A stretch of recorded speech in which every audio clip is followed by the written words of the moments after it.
ሰላም ለእናንተ ውድ ተመልካቾቻችን፣ ዛሬ በዩቲዩብ ዜናችን ዓለም አቀፍ ተወዳጅ የሆነው ሾስፒድ በአፍሪካ ያካሄደውን ትልቅ ጉብኝትና ስላስገኘው የህዝብ ትኩረት እናቀርባለን። ከመጀመሪያ እስከ መጨረሻ ቪዲዮውን እንዲከታተሉ እንጋብዛለን። የዩቲዩብ እና ላይቭ ስትሪሚንግ ታዋቂ የሆነው ሾስፒድ በቅርቡ በብዙ የአፍሪካ ሀገራት ጉብኝት በማድረግ በሚሊዮኖች የሚቆጠሩ ተከታዮችን አስደንቋል።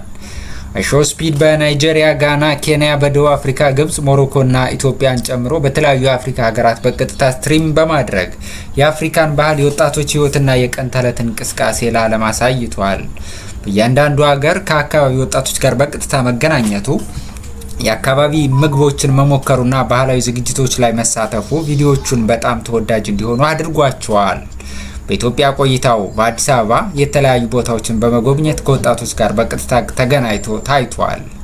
ይህም ቪዲዮ በአጭር ጊዜ በሚሊዮኖች ተመልካቾች ታይቶ ኢትዮጵያን በአዎንታዊ መልኩ ለዓለም ማስተዋወቅ እንደቻለ ተገልጿል።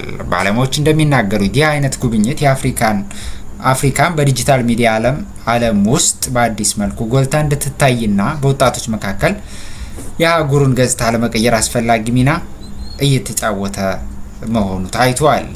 ይህ ነበር የዛሬ የዩቲዩብ ዜናችን። እንዲህ ያሉ ዜናዎችን በቀጣይ እንድታገኙ ሰብስክራይብ ማድረግን፣ ላይክ መስጠትና አስተያየት መጻፍን አትርሱ።